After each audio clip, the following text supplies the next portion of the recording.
Plato's Cave. I'm Jordan Myers, and today we're going to take another step towards exiting the cave by speaking with the philosopher Derek Leben. Derek is an associate professor of philosophy and the department chair at the University of Pittsburgh-Johnstown. Derek was kind enough to come on the podcast today to talk about a recent article of his in Philosophy Now called Pascal's Artificial Intelligence Wager. We talked about artificial intelligence and Pascal's wager, as you can gather from that title. But then the conversation sprawled to other related but very interesting things. It was a very fun talk. Really appreciate Derek coming on to speak with me. So without further preamble, here is my talk with Derek Leben. Because I emailed you about that nice short piece in Philosophy Now, which is a great online publication and in print, I would assume too. Yeah. Okay.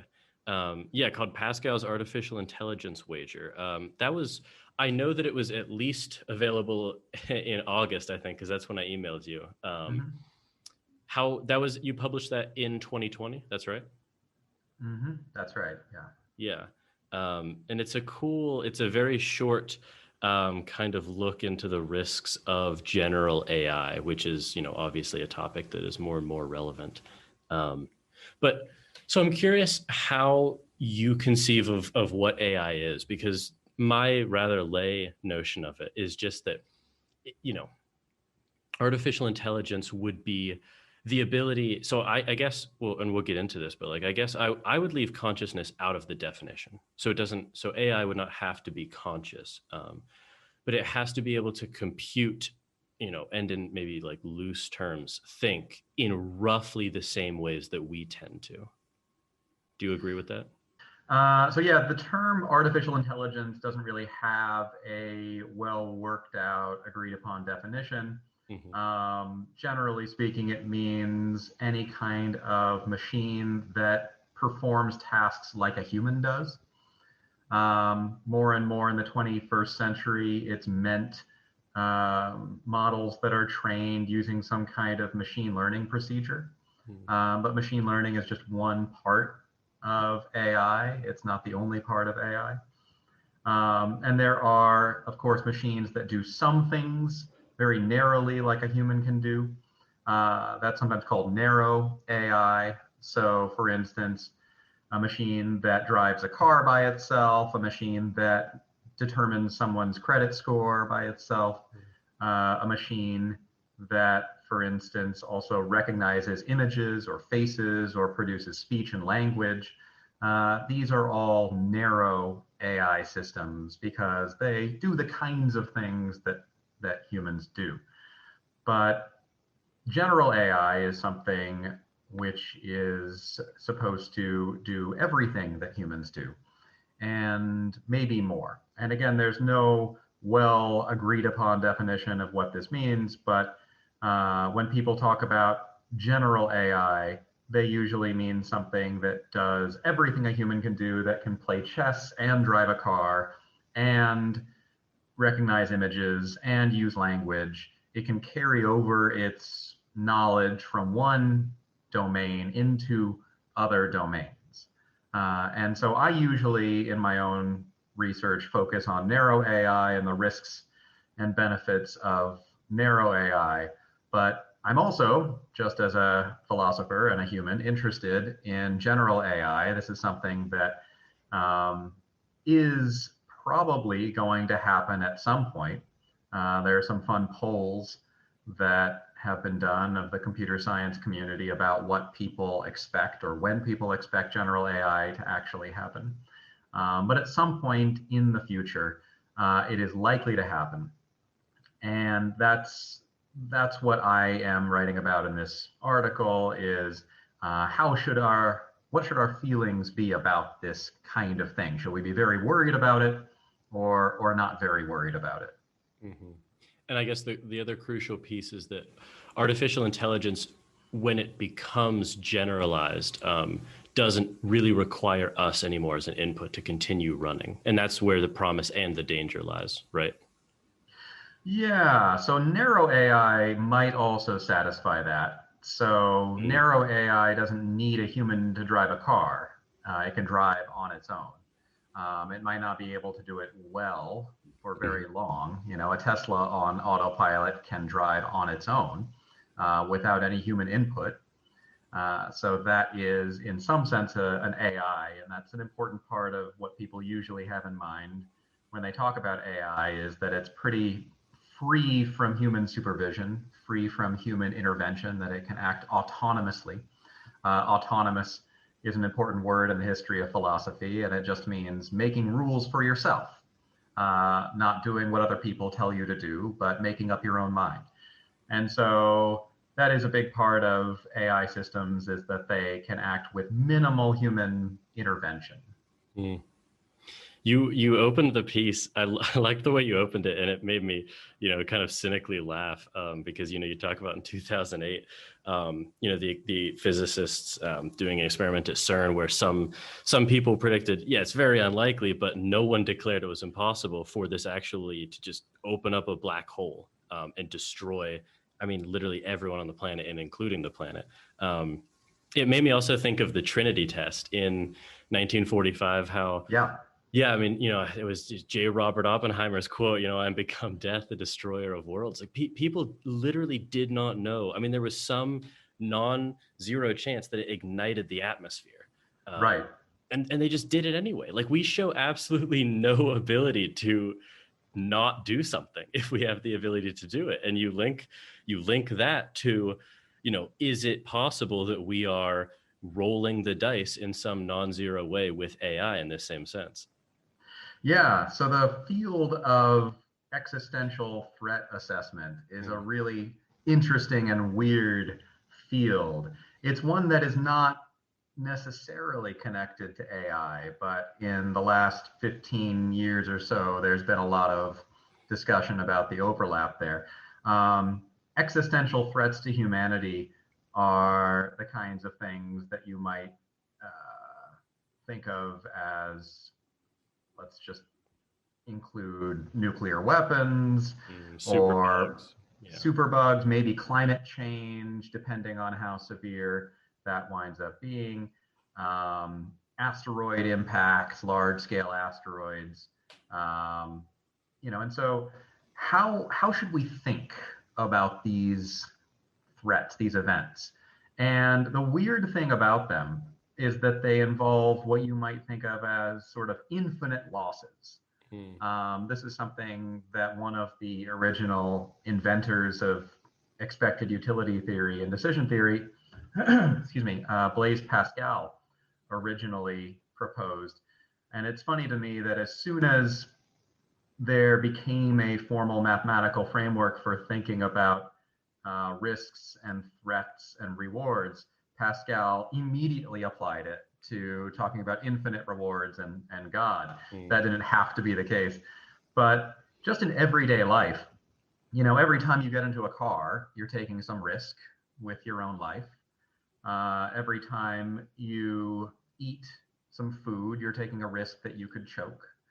And so everything we do in our everyday life involves some risk, some danger. And usually the way we evaluate those risks are we estimate how likely this is going to be and how bad it would be if it happened. So non-lethal risks, such as, for instance, just losing some money. If I play the lottery, I might estimate, okay, well, how likely am I to win? How much is the jackpot? And there's an easy formula to do where you just multiply the likelihood of winning by the payoff that you get. And then you compare that to the cost of the ticket. And if the likelihood times the payoff is more than the cost of the ticket, then expected value theory says you should buy that. If it's less, then expected value theory says you shouldn't buy it. And almost always, lottery games are rigged so that the expected value of winning is like half what it is the cost of the price of playing. So that is how we evaluate risks in everyday life. But existential threats are weird, especially existential threats to the entire future of humanity, because it's not obvious how to evaluate an infinite loss or an infinite gain. When you multiply the probability of some very bad thing happening, or I'm sorry, the probability times the payoff of something very bad, or the probability times the payoff of something very good, you get some number. And you can do calculations with these numbers. But when you multiply the probability of something times infinity, then you get these weird results. And so we can go a lot of directions here, but I don't know if you wanted to first talk about existential threats like asteroids and superbugs, or if you wanted to talk about Pascal's wager.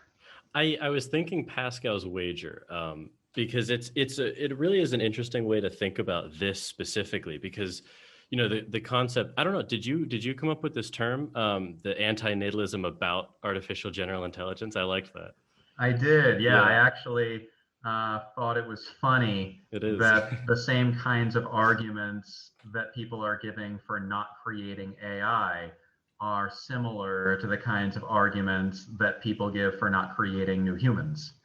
Anti-natalism is a surprisingly popular position, or at least it's been growing in its popularity over the last 5 or 10 years. Especially in message forums online. David Benatar, this South African philosopher, is the most famous advocate of this position. And it basically says that we shouldn't create new humans because the suffering we create is more than the happiness we create, or the dangers we introduce by having children are greater than the potential rewards that we would reap. I thought that was just a cute little jab. It wasn't really part of my argument. I just thought that was a funny analogy to make. Yeah. So wouldn't the two views, sort of anti-natalism about humans and anti-natalism about artificial intelligence, differ in how, I guess, we evaluate them? So anti-natalism about human beings would be that, for that human being, everything in sum total is worse than it is good. But anti-natalism about artificial intelligence could be, sure, I mean, they could be just basking in the glory of the universe after they've killed all of us. But it's like, from our perspective, we don't want to initiate that process. Not necessarily because, I mean, we can get into this with the consciousness aspect of it, but it's not necessarily that utility wouldn't be maximized. It's that we wouldn't be part of that utility maximization. Yeah, and every utility calculation assumes some measurement for how we're measuring happiness and suffering, whose happiness and suffering we're measuring, whose we're not. So you're right. If we're only considering if we're considering the happiness and suffering of the AI system, then maybe it wouldn't matter. If it replicated itself and destroyed humanity and spread throughout the cosmos, then that would be more overall happiness, and we should be happy about that. But yeah, I also think it's plausible to say, well, for the sake of this calculation, let's just consider human happiness and suffering. That's even broader than we might use to calculate happiness and suffering. So if somebody's like a subjective hedonist, which just means I only care about my own happiness and suffering, then my own death is like an infinite loss. So I consider my own death to be just like the worst possible thing. And I don't care what happens after I die. If you're this subjective hedonist, you only care about your own pleasure and pain, and what happens after you die doesn't matter. But most people aren't like that. Most people care about the future of humanity, and they think of their own death as something that is sad, but not necessarily an infinite loss. It's just a very, very serious loss.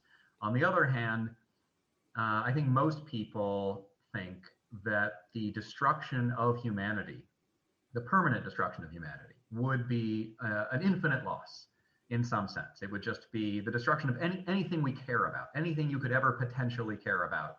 That would be the end of it. And what's weird about thinking about infinite losses is that you get into this Pascal's wager scenario where all of a sudden any possibility of an infinite loss also becomes an infinite risk, because a small probability times an infinite loss is an infinitely bad risk. A small probability of an infinitely big reward is an infinitely potential payoff. And so there are some objections you could use to this reasoning, but in the article, I just sort of accept it. And I say, okay, well, let's accept Pascal's reasoning here, and see where it leads us. Mm-hmm. Yeah, because maybe we should be explicit for people who don't. I think most people have kind of like a lay intuition of what Pascal's wager is, but explicitly he says, we're at this kind of agnosticism point, and you can either believe in God or you cannot believe in God. Now, if you believe in God and God exists, then hooray, you get to go to heaven and bask in glory with him forever. And if he doesn't exist, then it's no issue because you're just dead anyway. Whereas if you don't believe in God and he does exist, it's infinite loss because you get tortured in hell forever, or reincarnated, or etc. But if you don't believe in God and there is no God, then it's only a finite gain because you're right about terrestrial things in this life. And so, yeah, I had a few notes about the objections to that, because so the first one, and this is one that really convinced me a lot when I was like a kid, kind of leaving religion. The psychological impossibility objection, where you can question, is it actually possible? Is this what we mean when we say belief? To kind of believe in some utility maximization based way that I don't have any good reason to believe God exists, but because I'm going to bet on it, therefore I really do believe that it exists. And it seems like that's a great counter to Pascal's argument for God, but it doesn't seem to actually hold as much for the AI case, because if it is in fact possible, it is in fact possible. It's baked into the kind of decision tree in that case. Agreed. Yeah. So Pascal's wager, you're right, has some classic objections to it. And that's one of the classic objections, which is just that if you pay me, or if you offer to pay me $1 million right now to believe that I have a third arm growing out of my chest, I'm just not going to be able to do it. I can't force myself to believe something contrary to evidence, which is an interesting sort of argument against free will in the realm of belief. I'm sort of forced or compelled to believe things that I have evidence for. I'm genuinely incapable of just believing some random thing, even if it would be really good for me. Yeah. This is a problem with happiness research too, is that there's a lot of happiness research suggesting that religious people may be happier than atheists, but it's not like I could just all of a sudden force myself to believe. Now, Pascal does have a response to this in his Pensées, where he writes about this, and he says, well, okay, I'll grant you that, but human beings are creatures of habit, and if we go to church and just go through the motions, then eventually you'll find yourself justifying it to yourself. And, who knows? If you wind up believing just a little bit, then maybe that's better than nothing. Yeah. Now, I agree with you that this argument is not plausible for a lot of other reasons. There are these other classic objections, the many gods objection, which is that, well, let's assume that there are all these other gods that will punish you with infinite badness and reward you with infinite goodness for believing or not believing in them. Then which one do you pick? It seems like you should be indifferent. You should just flip a coin or roll a die to pick which of these gods to believe in. Even then, Pascal might say, well, that's still better than atheism. You might as well pick one. But I agree with you that the Pascal argument historically for believing in God is not that compelling. But in the case of AI, it might be compelling because you're right, it's not an argument to believe something. It's an argument about creating something. It's saying, in this case, maybe there's infinite risk in creating this thing and finite gains in creating it, and therefore we just shouldn't make it. I take it this is the kind of argument that anti-natalists about AI are giving. Who are some of these anti-natalists about AI? Nick Bostrom is the most famous one, although it's hard to pin him down. He's notoriously hard to pin down about his actual claims. He often will just say, well, I'm just giving these arguments. I'm not actually endorsing any of them. Sam Harris has advocated something like this. Elon Musk has, in some provocative tweets, suggested that general AI is more dangerous than nuclear weapons, that we should be really concerned about it. He was on a podcast with Lex Friedman where he was arguing for that as well. So I interpret these arguments to have sort of a Pascal style reasoning. That was the first part of the article, is saying that I think they're using sort of Pascal style reasoning, but if they're doing that, they're actually leaving something else out. Yeah, yeah. And it seems to me that the infinite utilities critique where people say, you know, like, Pascal, like, you're off your rocker, because how do we actually factor in? I mean, you pointed this out a little bit before, like, how do we actually do calculations with infinities? But I find, to be honest, I kind of find that the weakest objection, both in Pascal's argument for God and this Pascalian thinking about artificial intelligence, because it seems like, I mean, you know, if it's like, if you want to expand it as far as you want, you know, let's say it's not just human life, but it's all conscious life. Well, then, I mean, yeah, that does kind of get closer to infinity, like at least local infinity, like in our species or in our universe. So I find that objection to be a little bit moot in both cases. I don't know if you agree with that. Yeah, so I'll say, just personally, I don't care if non-intelligent life survives after humans. Yeah. Just, personally, I confess I only care about intelligent life. Mm. And if humanity winds up getting destroyed, but like the fungi survive, and I don't give a shit about the fungi. Yeah. It doesn't matter to me. Yeah. I think that the kinds of things that matter are human, or I should just say intelligent experiences, intelligent life.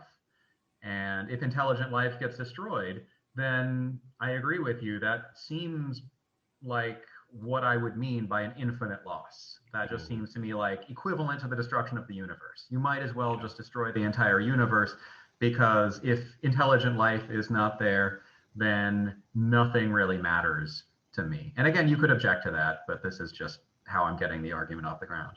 Yeah, I find that a very reasonable assumption to make. I mean, it's hard for me to locate any value in just a barren universe. Like, if there's just kind of rocks orbiting other rocks, there's, you know, it's just like, well, where is the value there? Yeah. Would you, I guess, if I would phrase that not in terms of intelligence, but in terms of consciousness. But is that, so you said intelligent experiences. Is that just a different phrasing for the same thing? Yeah, I don't want to get too hung up on that. I mean, we could argue about whether a being without consciousness can experience happiness and is valuable in some way or not. But I don't think that's too important. Okay. The destruction of intelligence and consciousness. Okay. let's be expansive. Now I'm on board. Yeah. Right. Yeah.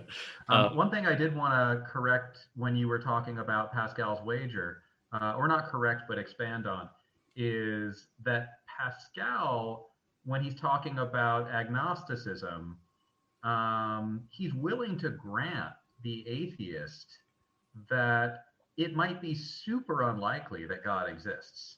Like, let's just grant that there is a 99.999% chance that God does not exist. That's fine. And so he's only looking for some glimmer of possibility. If there's even a small fraction of a chance that God might exist, then that will still give you infinite potential payoffs for believing in him and infinite potential losses for not believing in him.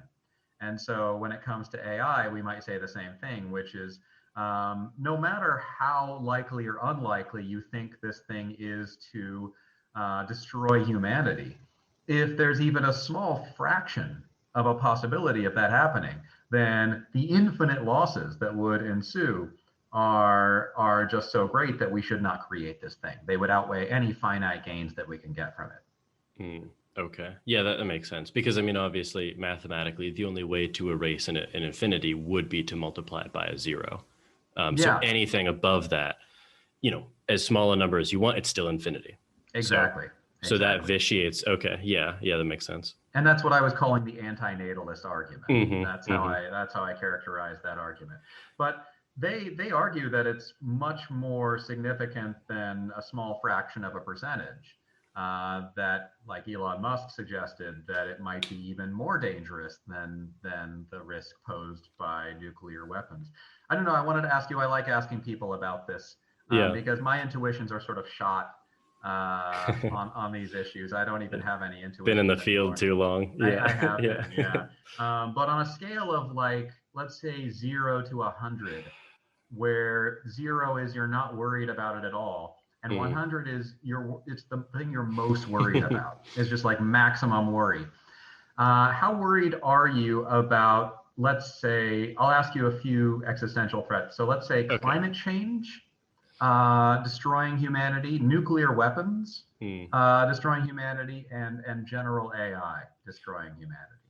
Okay, so I have a clarifying question first. So when you say worried, are you talking about intellectually worried or emotionally worried? Because I have a disturbing asymmetry between those two. Like I'm Yeah, extremely intellectually worried, but I can't find myself like actually emotionally pulled by a lot of those things.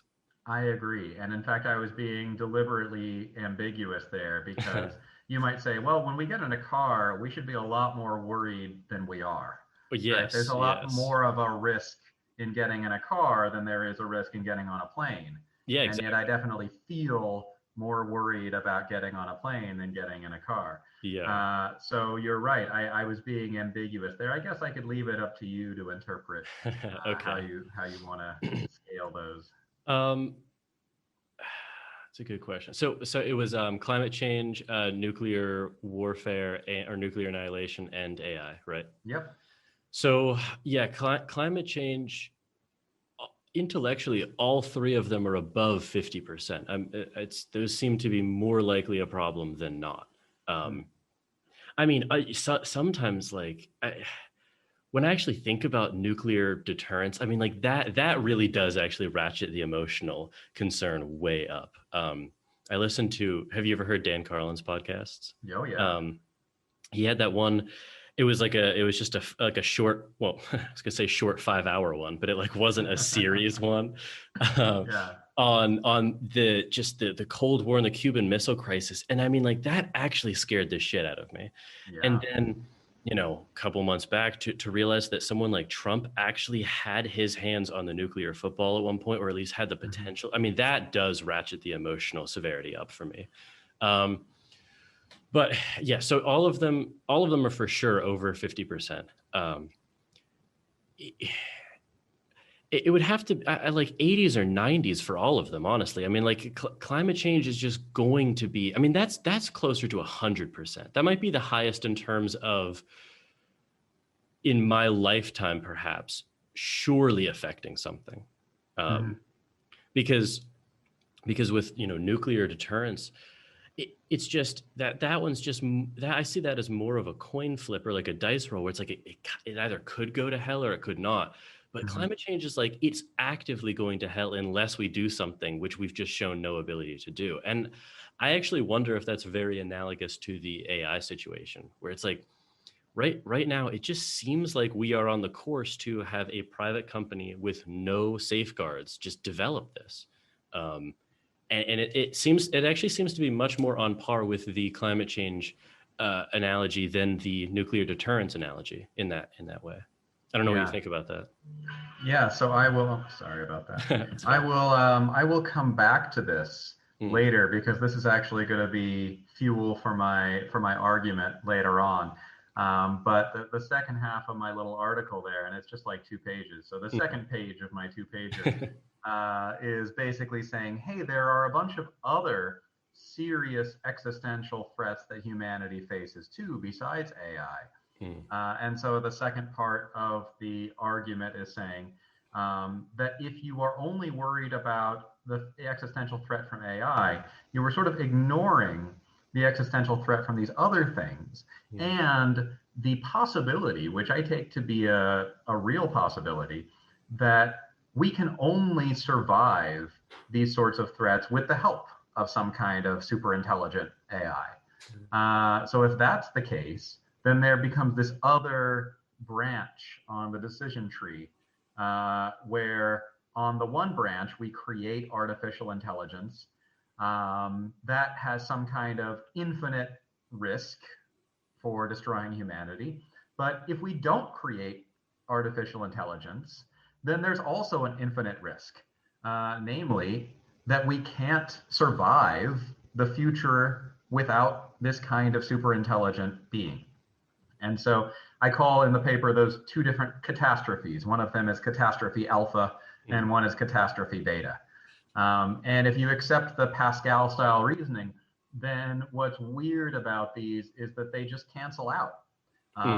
The infinite losses of creating AI, or the infinite risk of creating AI, is perfectly canceled out by the potential infinite loss of not creating AI.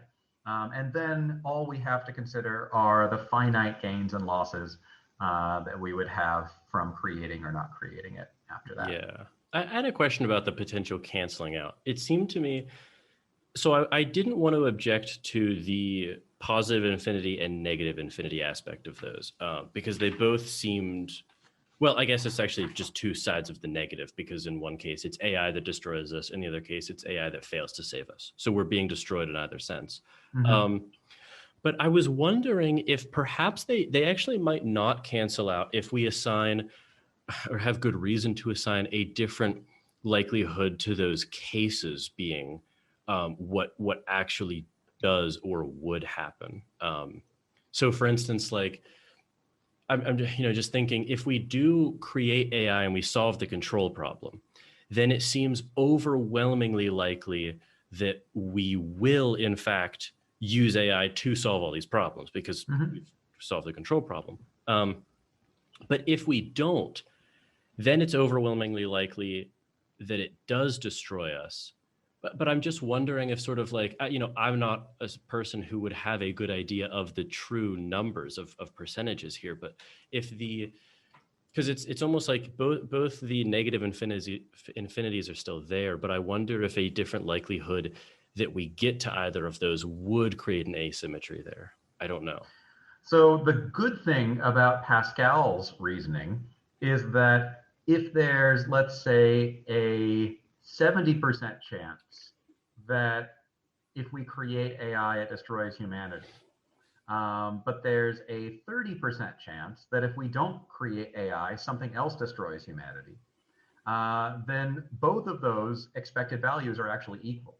And I understand your intuition, because it's my intuition too, that like a 30% chance of infinite losses is actually better than a 70% chance of infinite losses.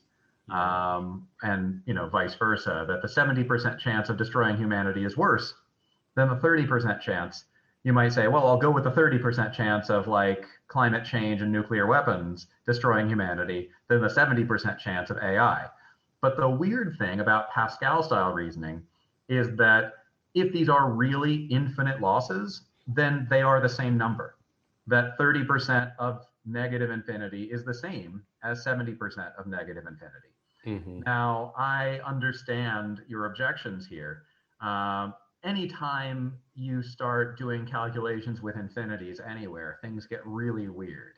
So in mathematics, when you start doing infinite sums, you can get these sorts of weird results, like the sum of the natural numbers 1 plus 2 plus 3 plus 4 plus 5 and so on seems to equal negative 1/12 in some ways of formulating that by using like the Riemann zeta function.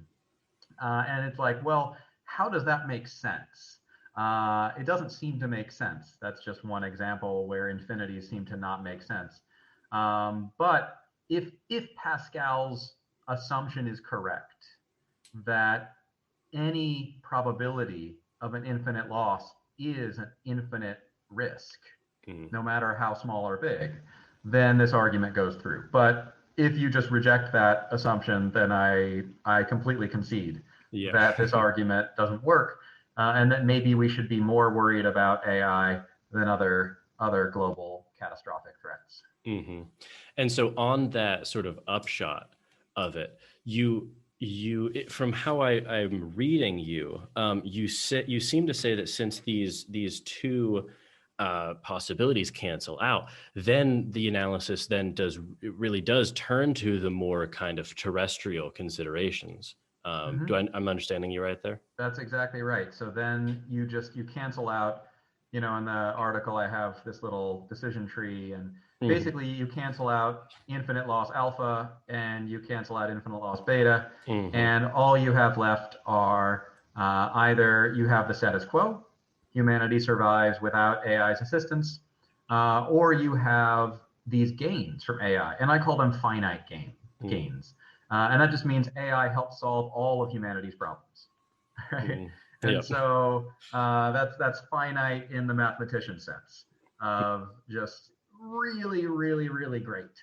That we can perhaps now survive the cosmos indefinitely. Maybe AI could help us figure out a way to defeat the second law of thermodynamics and somehow spread our intelligence throughout the universe. This is the ending of Carl Sagan's, Isaac Asimov's short story, The Last Question, where human beings wind up being the sort of primordial spark that lights the universe on fire and spreads this intelligence everywhere.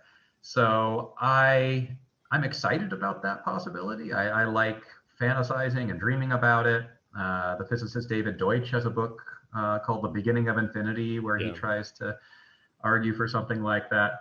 I'm certainly in no position to professionally evaluate that or not, but I like the idea of that. I would like for humanity and intelligence and consciousness to continue. And if it's a significant likelihood that we can't continue, that intelligence and consciousness cannot continue without AI, then it seems to me like it's just as much of a risk to not create AI than it is to create it.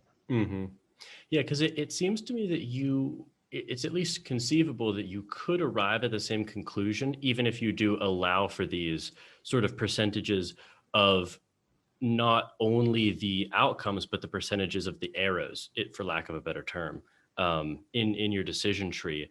And it seems like maybe the most important arrow, in my opinion, might be on your diagram, the very bottom one, where it's what are the chances that we could survive without AI's assistance given our current state? Because if that percentage chance is low enough, then I suddenly shift from being rather risk averse to joining your optimistic train very quickly.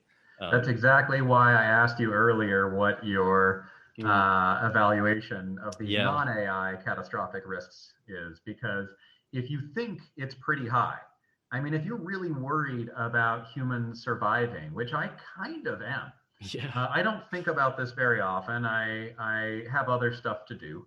I work on more narrow AI and problems that are being developed right now in the next 5 to 10 years of AI, discriminating and producing results that are unfair and wind up resulting in all sorts of death and destruction and deprivation of resources. So that's the stuff I mainly think about. But every now and then, while I'm lying awake at night at 3 a.m. and I can't sleep, I sometimes, worry about humanity's future long-term survival. And I am sometimes worried that we might not, with our human level intelligence, be capable of sticking it out for the long haul. So, as a species, we've been around for, 100,000 to 200,000 years-ish. Evolutionary biologists can, of course, give me more exact numbers. But when I think about what's the likelihood of us surviving for at least that long, at least as long as we've been around as a species, I get very worried.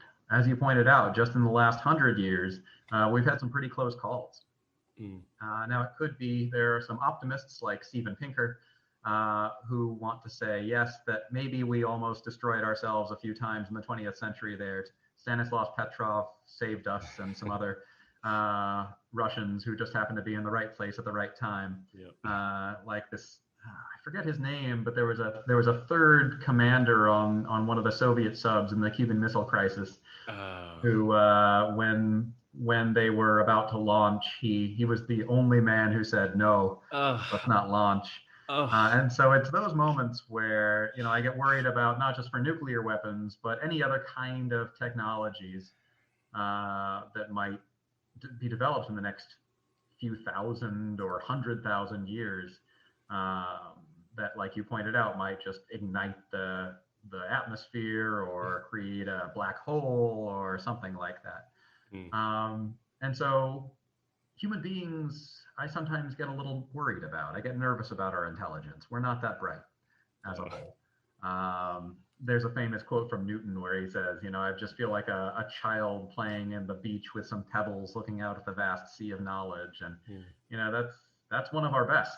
Yeah. Not morally best. Newton was a terrible person, but he was certainly one of our brightest. And I sometimes think, well, in order to survive the cosmos, we might need to invent superintelligence. Yeah. And it seems to me like, just being pessimistically realist, that like we just are going to go down the top part of the decision tree. Like, I find it almost inconceivable that we will actually decide to pull the brakes on this. I don't know, you probably have a better touch of the leading, minds in this field, but like, is there any real sense in which we could actually say no to developing AI? So the usual argument about this is an analogy to biological and chemical weapons, where so far, at least, the international bans have been really effective. And a big reason for this might just be it's in the interest of big, wealthy nations to keep weapons expensive. And if you make them affordable to everyone, then there are some real dangers that emerge. And already drone technology is sort of crossing this threshold where it's becoming cheap and easily accessible. So there have been some recent wars in the last few years that have proved decisive because of drone tech. And there are some serious worries about where that's going to go. But at the level of artificial general intelligence, there are some arguments that make that analogy to chemical and biological weapons and just say, look, if the right people get behind it, then it could be an effective ban. If it's too expensive to make, if it just requires too many resources, and it might just wind up being a successful ban in some way.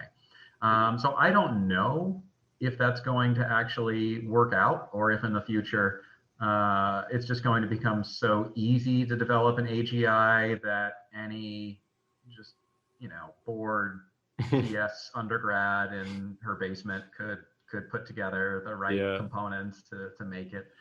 I don't know if that's going to happen or not.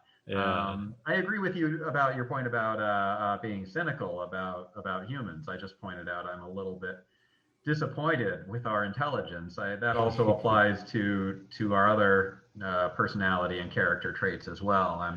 I'm not usually very trusting of the humans, and so I agree with you that it might wind up being an inevitability. But of course, the point of philosophy is not to talk about what is inevitable, unless you're Karl Marx. But it's about to say what we should and shouldn't do. So even if it's inevitable, philosophers will say, well, here are some arguments why we shouldn't do it. We can kick and scream the whole way there. Exactly. At least we could say, I told you so. I mean, that's something. The final moments as it's destroying the earth, I told you so. Yeah. Right. That was, I remember someone had that style of objection to Pascal about it's like, you kind of have the near-death experience and you come back and there's nothing and you get to say, I told you so, or something like that. Yeah, that's the frustrating thing about the afterlife, is that the people who believe in it and were right never get to show off. The people who wind up not believing it, I guess if they go to hell, well, maybe if the people in heaven can sort of shout down like, see, I told you so. I guess it's the opposite, isn't it? That the people, if there's no afterlife, then we don't get to, the ones who don't believe in the afterlife like me, I don't get to rub it in anybody's face afterwards and say, see, I told you so. Which is a deep sadness. Yeah, that's unfortunate. But yeah, I mean, I don't know. It seems so disanalogous to, I don't know exactly. Maybe this was either Bostrom or someone who I picked this up from, but it's my understanding that we're actually not lacking in computational power. It's not that the hardware at this point is really the hang up. It's more about the software. And if that's true, and the cost of processing power continues to decrease by whoever's law that is, I can't remember. Moore's law. Yeah, that's right. It just seems like it's going to be analogous to if you could make a nuclear bomb by microwaving glass or something. Like, it'll just be too easy to do. And there's just, I mean, like you said, like a CS undergrad could just make, an AI in her basement. And I have very like deep skepticism that the part of the decision tree where we don't make it is actually a live option for us. So in I guess my more realist moments, then I do shift to your side and say, like, okay, well then how can we just maximize the control problem working out for us, and issues like that. But I was curious actually how, if at all, your view is looked at or altered or changed, if we think about, let's say that because I was thinking about the decision tree. And I was wondering if another area where you could critique the ideas of the infinities canceling out is the time before catastrophe alpha or beta. So if there was 1,000-year difference in the time that it took to reach either catastrophe, that does seem to create slightly more and less of a negative infinity there. That's a really good point. And this actually gets to important questions about the purpose of life, the meaning of life in general, which is that, if it turns out that humanity is going to get destroyed in 1,000 years compared to 1,000,000 years, is that an interesting or important difference? Do I care about that? I'll admit that just personally, my own view is that I want humanity to survive and spread permanently throughout the cosmos. I have this view that life is only meaningful if it winds up producing some permanent change in the universe. And the second law of thermodynamics seems to be a serious problem for that, which is if there's no way to enact a long-lasting and permanent change in the universe, then life might be meaningless. And that's depressing for me. You could, of course, have a view that no, there's some kind of let's just call it limited or qualified amount of changes that you could make, where if you make some kind of large, almost permanent change, or that a very long-lasting change, let's call it, to the universe, and have intelligence and consciousness for 1,000 or 1,000,000 years, that would actually be very valuable. Then in that case, you're right, the calculations might change. I suppose that I'm coming at this from a peculiar perspective, or maybe not a peculiar perspective. I actually don't know. There hasn't been a lot of good psychology and survey work on people's views about the purpose of life and the future of humanity. There's been a little bit of work on this, but usually it's this sort of psychoanalytic work in the tradition of like Ernst Becker's The Denial of Death and so on, where it doesn't actually go out and do survey research and present people with scenarios like the one I was describing, where, imagine that there was an asteroid that's going to destroy humanity in 1,000 years versus 100 years. Do you care about the difference, even though you're not around for either one? I've just informally asked some friends of mine about this. I don't know, I could ask you about this. Would it matter to you if humanity were going to get destroyed 100 years after you die or 1,000,000 years after you die? Oh, okay. So because I was going to say, I have like this naive hope that I might be alive in 100 years still, given like advances in medical technology. Sure. Let's say 100 years after I die. I do. So I do kind of have a difference there. And it's not a robust one, but it's sort of like, so after, I guess kind of my views have been affected by Thomas Nagel's essay, The Absurd, about this. And it's like, I do, because, he asks these like wonderful rhetorical questions, like, people often say like life is meaningless because X, and he, sometimes they're we're so small, like the universe is so vast, how could we matter? And he asked, like, well, okay, if we were just like 2/3 the size of the universe, like would we suddenly have meaning there? It's like, obviously not. And people say that we only live like 80 years. And if he's like, well, if you could live 800 years, would you have objective meaning? They'd be like, well, no, it's like you still die. And so, like, the kind of upshot for me, at least from that essay, is that there is no objective meaning. There's really only local meaning.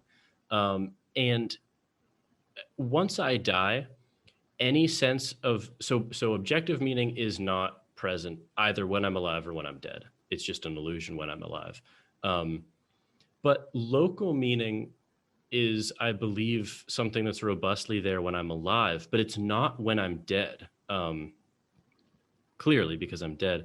So if life ends 100 years after I'm dead versus 1,000, I almost have this kind of, it's probably very naive, but sense in which like I can affect the next 100 years more than I can affect the next 1,000 years. And so then it percolates back and almost makes my life more meaningful now.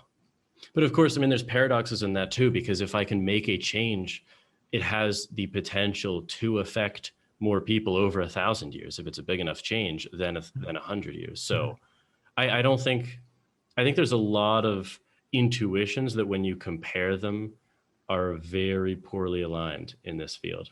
Yeah, I agree. It's sort of like the difference between getting on a plane and getting in a car, where it feels like it is a difference, even though it really shouldn't be. Or rather, it feels, at least to me and a lot of people, when I get on a plane, like that's more risky, when in fact it's the opposite. So here you might say that, well, if the entire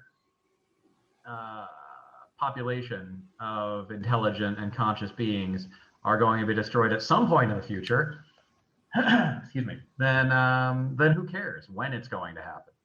And this is a very what you might call telic view of the purpose of life, where life is meaningful and human activity, intelligent activity, is meaningful because of what it brings about, because there's some kind of end state that it creates.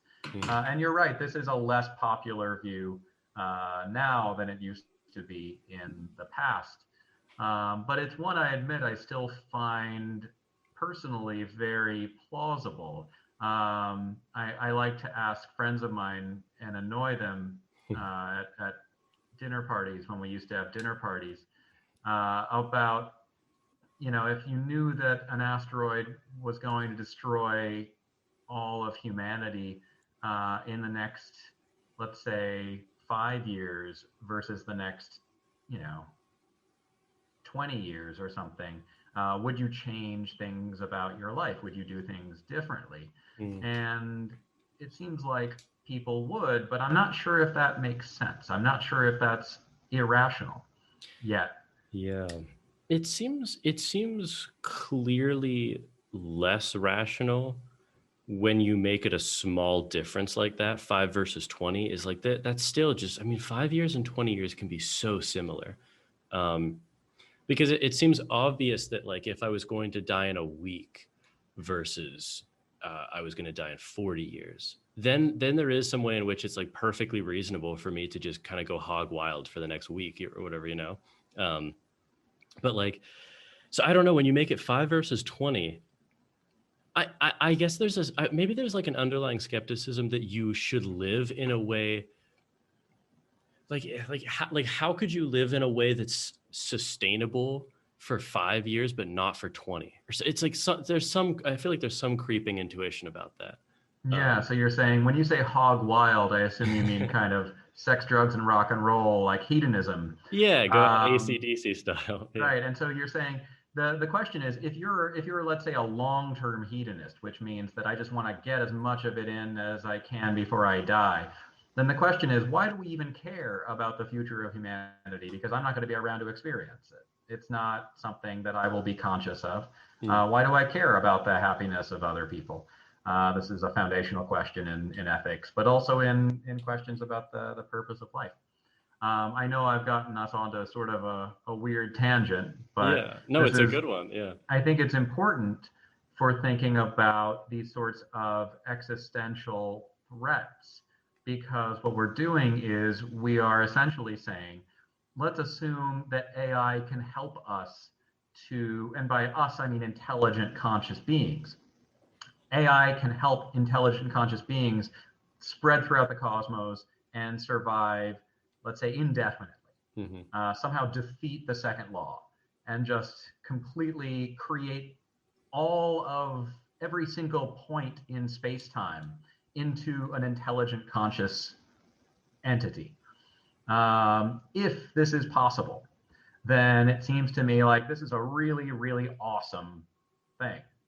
And when we are talking about the creation of AI, superintelligence, then we should be considering these kinds of benefits that we might get, and not just the very, very short-term ones, like, oh, they'll be able to solve political polarization in the United States.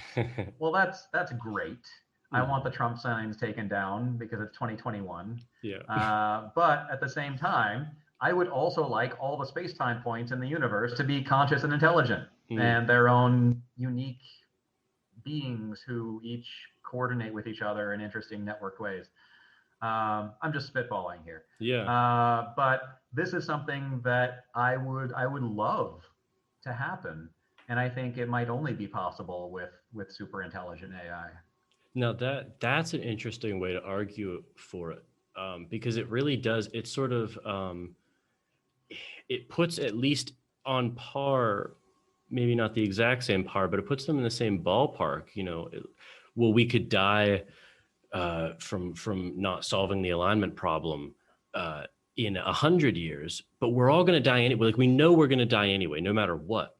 But there's like this, it's an outside chance, but it's still a chance that we do create literally infinite existence. Which I feel like that would be turning the dial on local meaning as high as you can go. I don't think it would give some objective meaning still in the senses that Nagel kind of puts forth, but to deny that there is a difference between the dial being where it's at and being cranked up to 10 on the local, like that there's clearly a difference there. Yeah, and in fact, I would say that once you turn the entire universe into something meaningful, then that would be as close to objective meaning as I would ever want to define. I mean, to me, that just means that objective reality is itself a sort of conscious, intelligent creature. Then we get to sort of, this is just like Spinoza's God. It is the universe, which is this kind of perfect being. And again, I know all of this sounds sort of wacky and silly, which is why, I don't usually write about it in my, even as a philosopher, you have to stay reasonable. It's too continental. Exactly. You can't, well, even the continental folks aren't going to talk about like the future of, intelligent life in the cosmos too much. I feel like you just sound like a crazy person, even though this is stuff that I think all of us to some extent hope for. I want intelligence and consciousness to survive forever, but it sounds very strange to talk about it, and that's why there's a sort of professional pressure to let's keep it sensible, keep it normal. Which is, I mean, it's kind of it's a little absurd when you think about all of this detail going into the individual fluctuations in any particular consciousness. But when we talk about on a grand scheme, preserving consciousness itself, that seems a little hoity-toity. But it's like, but if we care about like the individual instance of consciousness in one person, or I mean, when you think about it for a couple of minutes, it seems like, well, no, it's like really reasonable questions to be asking. Yeah, and I mean, this is, like I pointed out, is things we that are inherent in our practices. So why do I have children? I mean, what's the point?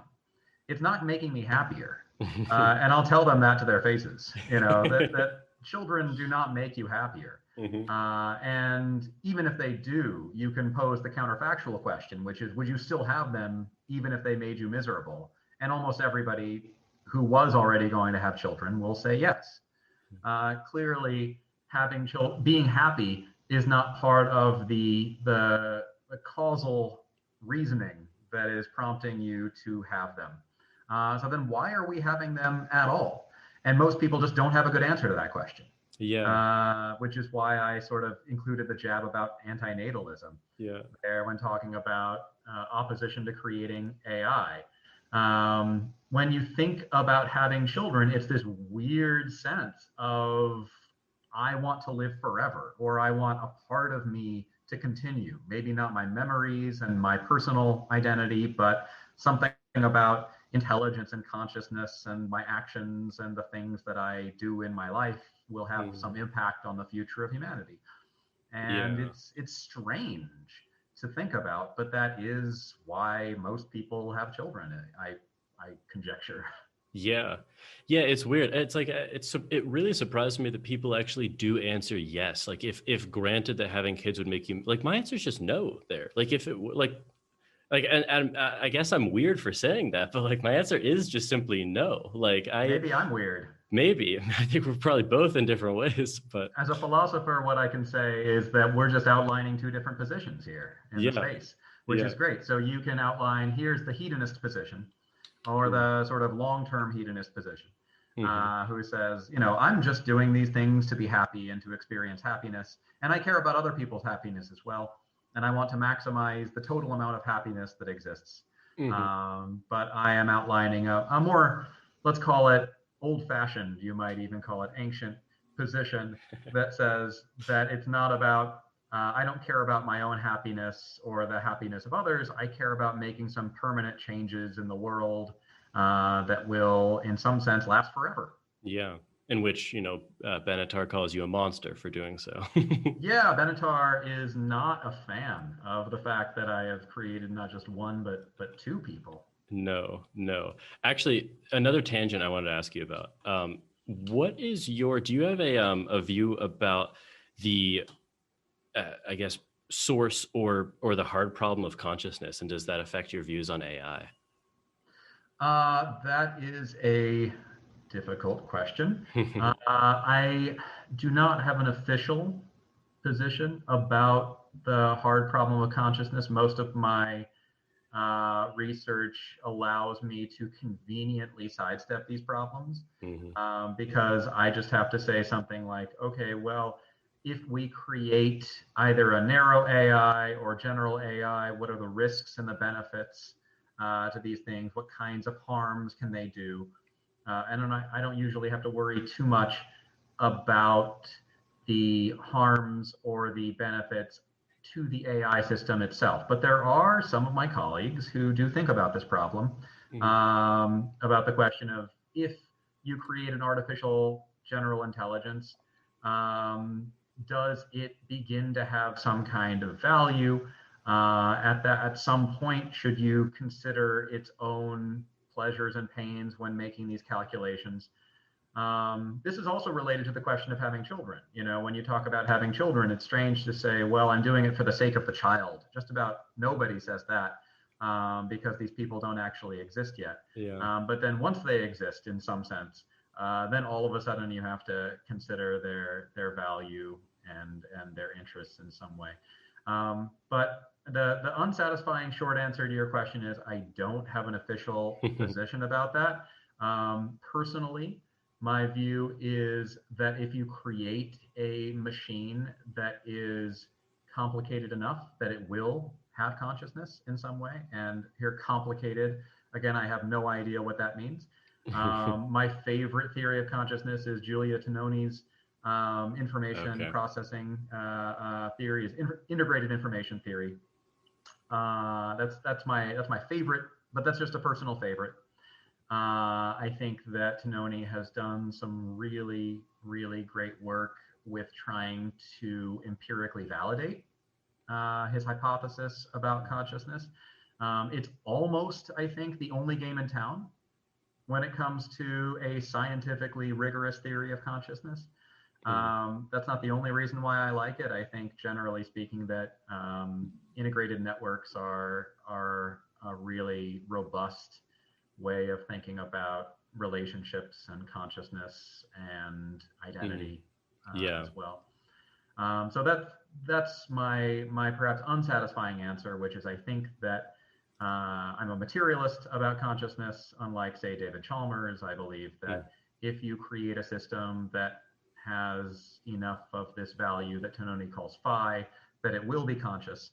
But I don't think you need to have a conscious AI system in order to worry about the things it's going to do and the benefits that it could have for us. Yeah, it certainly would complicate perhaps especially from an expected utility perspective, but from our own self-interest perspective, it really doesn't change much. Maybe it could empathize with our pain or something like that and fail to destroy us, take pity on us or something. But it could, to be fair, it could come to that conclusion whether it was conscious or not. Yeah, so I will say I am a sort of a moral realist, which sometimes feels unpopular, but there's this Phil Papers survey that shows that like 56% of professional philosophers are moral realists. Really? I thought it would be lower.